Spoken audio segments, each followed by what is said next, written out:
त्यांना. आणि तुला माहिती आहे ना, त्यांना नेहमी जिंकायची सवय म्हणून. मग ही लढाई पण ते असेच जिंकतील. विठुराया, यांना काही होऊ देऊ नको रे. त्यानंतर मलाच जगायला आयुष्य ठेवलं नाहीस ना तरी चालेल. बाहेरची गर्दी आवाक्या बाहेर गेली तेव्हा किल्लेदारापैकीच कोणीतरी जाऊन त्यांना समजून सांगा. साहेबांच्या छातीतली गोळी काढू शकलो, पण ब्लड प्रेशरमुळे ते कोमात गेले. आत्याबाई म्हटल्या ते बरोबर आहे. माझं दुःख घेऊन जे यांना देवासारखं मानतात त्या लोकांना धीर द्यायला हवं.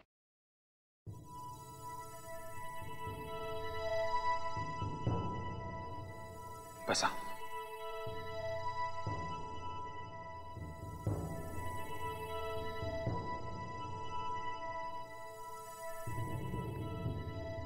बहिणी साहेब, आता 5च मिनिटात मीडियावाले येतील. त्यांच्यासमोर तुम्ही बोलू शकणार आहात की नाही मला माहिती नाही, पण त्यांच्याशी बोलताना साहेब कोमात गेलेत हे सांगू नका. सांगा की त्यांना शुद्धीवर यायला वेळ लागेल. अहो, लोक कशी रिॲक्ट होतील आपल्याला काहीच माहिती नाही. पण सगळे तर खूप प्रेम करतात ना यांच्यावर. हो, पण राजकीय दृष्ट्या तरी आपल्याला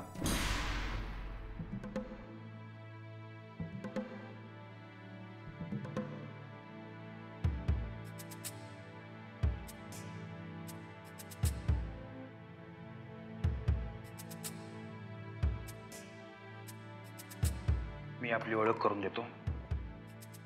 या सौभाग्यवती जानकी नरसिंहराव किल्लेदार. सद्य परिस्थितीवर याच आपल्याला माहिती देतील. मॅडम, नरसिंहरावांवर झालेला हल्ला हा सगळ्या महाराष्ट्रालाच धक्का होता. या धक्क्यातून सावरण्यासाठी आपण आम्हा सर्वांतर्फे लोकांशी बोला.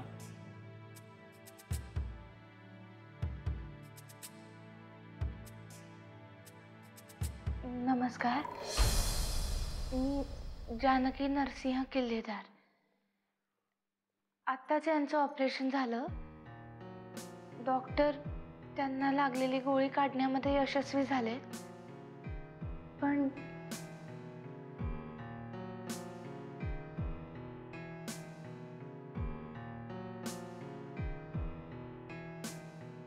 ते कोमात गेलेत. कधी शुद्धीवर येतील काहीच सांगता येत नाही. तुम्ही त्यांचे चाहते असाल, विरोधक असाल, जे कोणी असाल, त्या सगळ्यांकडे मी एकच प्रार्थना करते की तुम्ही ज्या कुठल्या देवाला मानत असाल ना, त्याच्याकडे यांच्यासाठी प्रार्थना करा. मी यांच्या सगळ्या कार्यकर्त्यांना विनंती करते की कुठेही दंगे करू नका. देव आपली परीक्षा पाहतोय.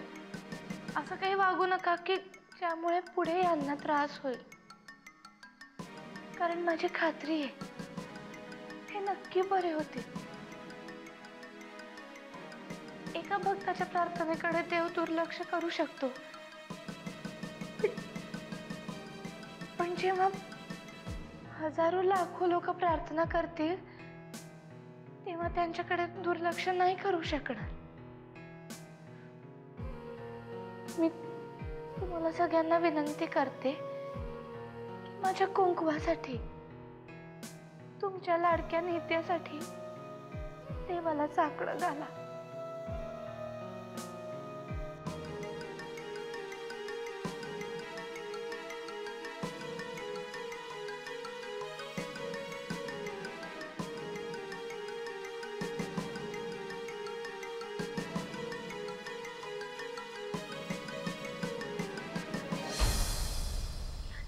दोन पैशाची किंमत नसलेल्या मोलकर्णीला सगळ्यांनी डोक्यावर चढवून कुठेही दंगे करू नका.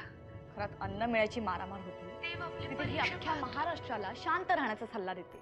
असं काही वागू नका की स्वतःच्या नवऱ्याकडे लक्ष दे. मृत्यूशी झुंजतोय.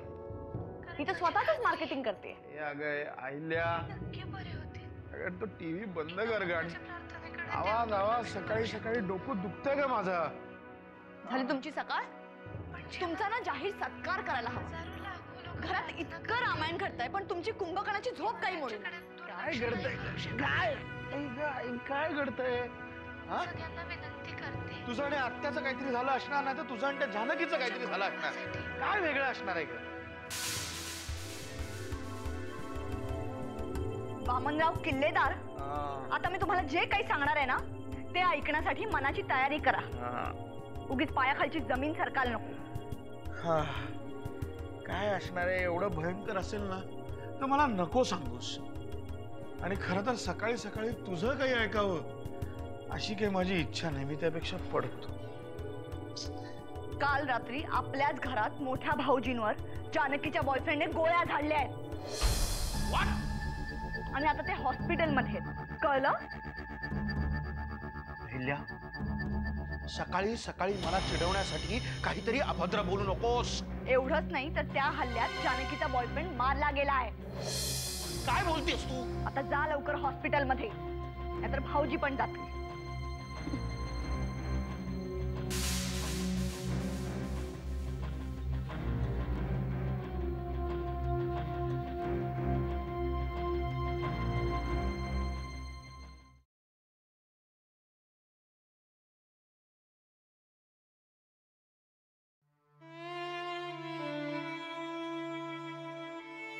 आत्याबाई, आज जानकी वहिनींनी कमालच केली.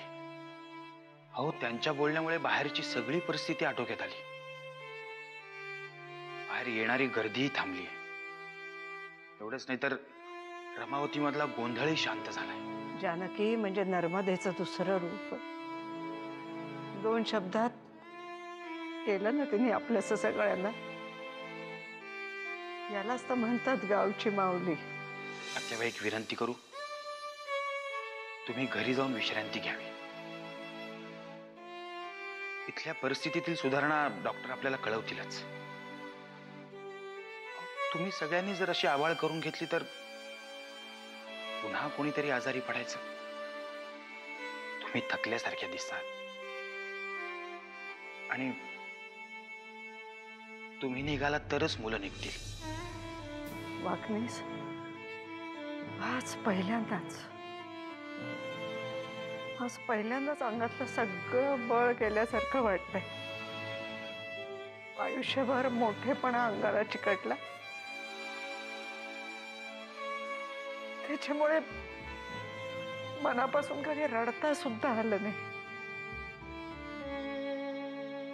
आज भरभरून रडावंसं वाटतंय. रडावंसं वाटतं. आत्याबाई, अहो, जानकी वहिनी वयानं लहान असूनही त्यांनी स्वतःला सावरलंय. तुम्हीच जर असा धीर सोडला तर बाकीच्यांचाही बांध फुटेल. नाही हो धीर धरवत, नाही धरवत आता धीर. असं वाटतंय की बडबडून रडावं.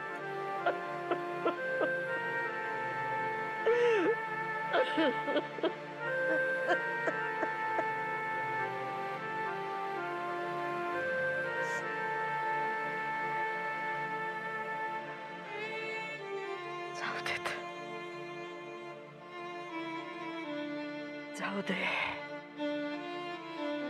काही गोष्टी आपल्यालाच व्हायचे असतात.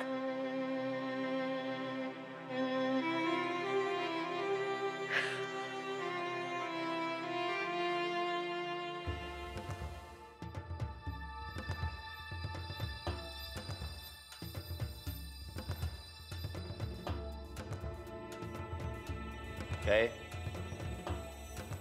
बघते काय?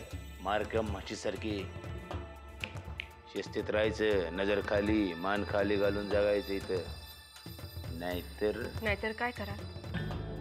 गोळी घाला? भाऊजींना घातली तशी? काय बाई आहे का? कोण आहे तू? स्वतःच्या नवऱ्यावर आरोप करताना लाज नाही काय वाटत? मी सगळं पाहिलंय. काय पाहिलं तू? जे तुम्ही केलं तेच.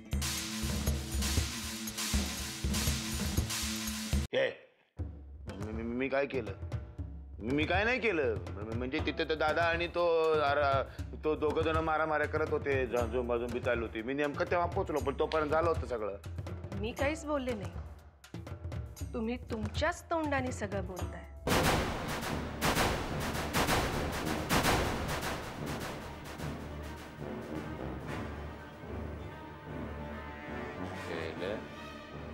तू काय पाहिलं नाही पाहिलं हे राहिलं लांब.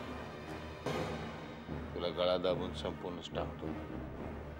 तू कोणाला काही सांगायचे प्रश्नच येणार नाही. तुम्ही गळा दाबून मारला तर सोडाल, पण मी चुकून जरी मेले ना तरी प्रमुख संशयित म्हणून तुम्हालाच धरतील.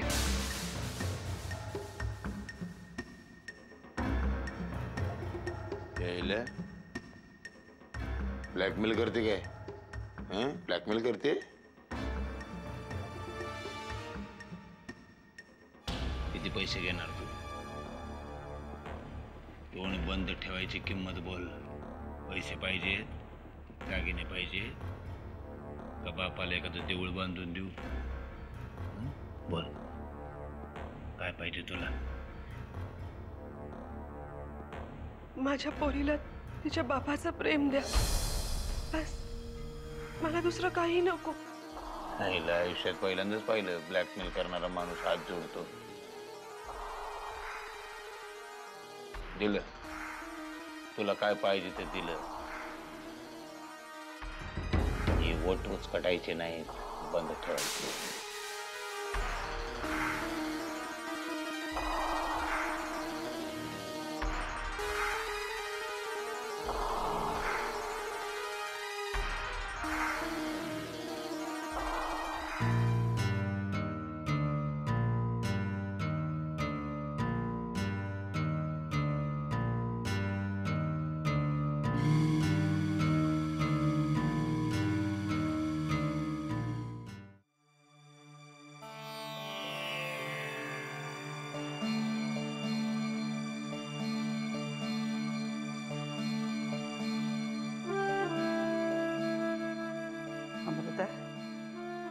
बेटा आता चला, तुम्ही घरी चला.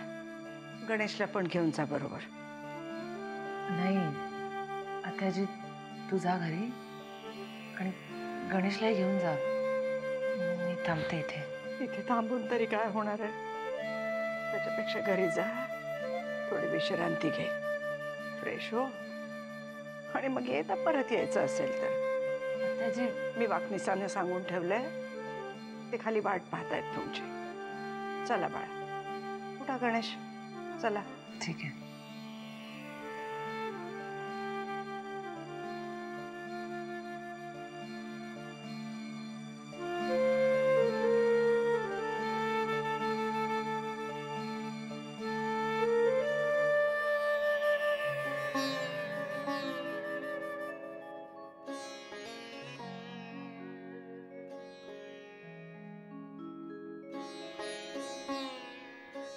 आलेच मी.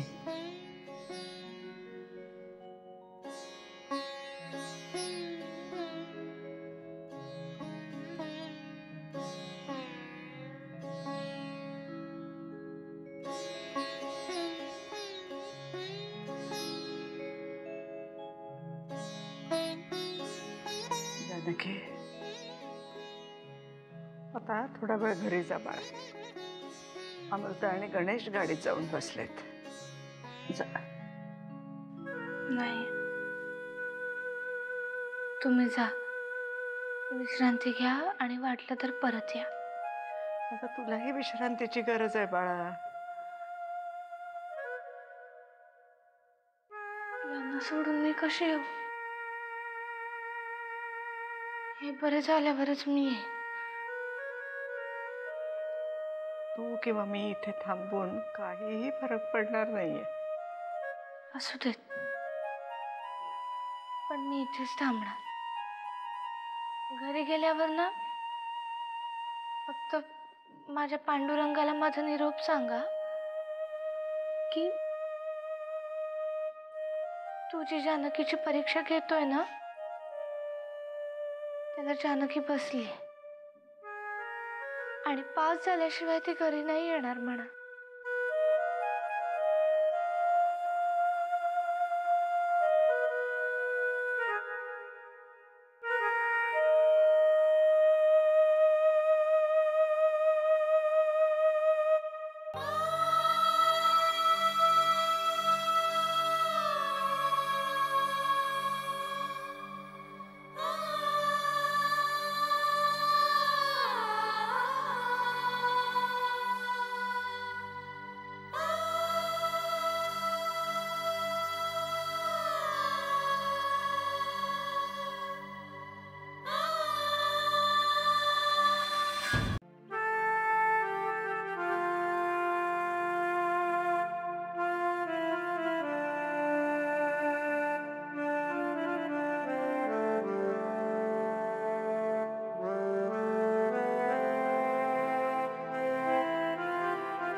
तेव्हापासून ना मी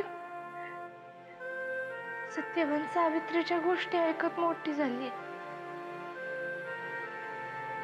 खूप खूप कौतुक वाटायचं तेव्हा त्या गोष्टींचं आणि सावित्रीचं. पण तेव्हा हे नव्हतं माहिती की माझं नशीब मला त्यात सावित्रीच्या जागेवर अडून बसवेल.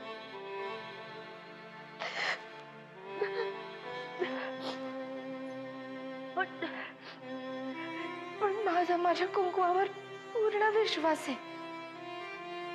तुम्ही मला असं अर्ध्यावर सोडून नाही जाणार. मला माहितीये मी हे जे काही बोलतेय ते तुम्हाला ऐकू येत नाही. कुठेतरी जाणवतंय, हो ना? माझ्यासाठी नाही पण निदान आत्याबाईंसाठी आणि अमृतासाठी तरी बरे व्हा.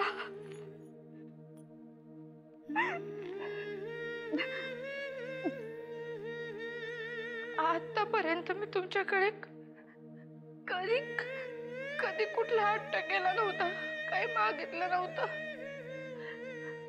पण आज मागची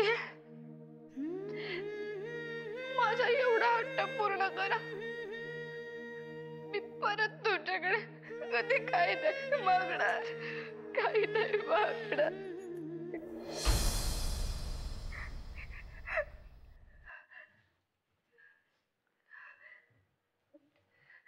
बाईसाहेब, हे घ्या कॉफी.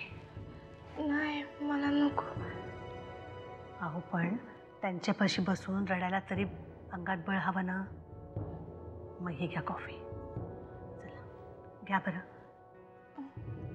मी तुमचं सगळं बोलणं ऐकलंय. तुमचं विश्वासाचं कौतुक करायलाच पाहिजे, पण खोटी आशा दाखवणार नाही मी तुम्हाला, कारण परिस्थिती तशी अवघडच आहे. पण यातूनही जर तुमचं कुंकू वाचलंच तर तुम्हाला सावित्री म्हणायलाच हवं.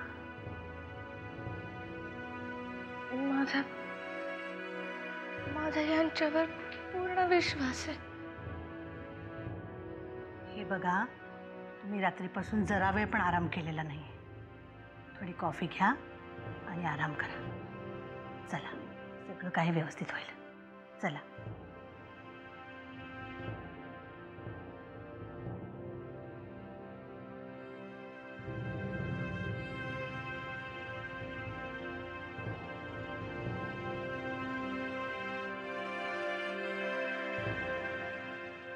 आज माझ्याच नवऱ्याशी नेमका कशाचा सौदा केला मी? काल काय पाहिलं मी? हे येऊन पिस्तूल घेऊन गेले आणि नंतर काही मिनिटातच भाऊजी. पण मग त्यांच्यावर तर राजांना गोळी झाडली. मग हे इतके कावरे बावरे का झाले? असो, आता माझ्या चिवला तिच्या बाबांचं प्रेम प्रेम हे असं मिळवतात प्रेम. आणि उद्या खरंच दादांचं काही बरं वाईट झालं तर त्या दादांनीच तर मला या घरात आणली. नेहमी आपलं छत्र माझ्या डोक्यावर ठेवलं. त्यांच्याशी प्रतारणा, जानकीशी प्रतारणा. छे, मी कुठे करते प्रतारणा? मी फक्त माझ्या मुलीच्या सुखासाठी हे सगळं. मी नाहीये अशी, मी अशी नाहीये. पण तुझ्या सुखासाठी मला असं व्हावं लागलं तरी पर्वा नाही.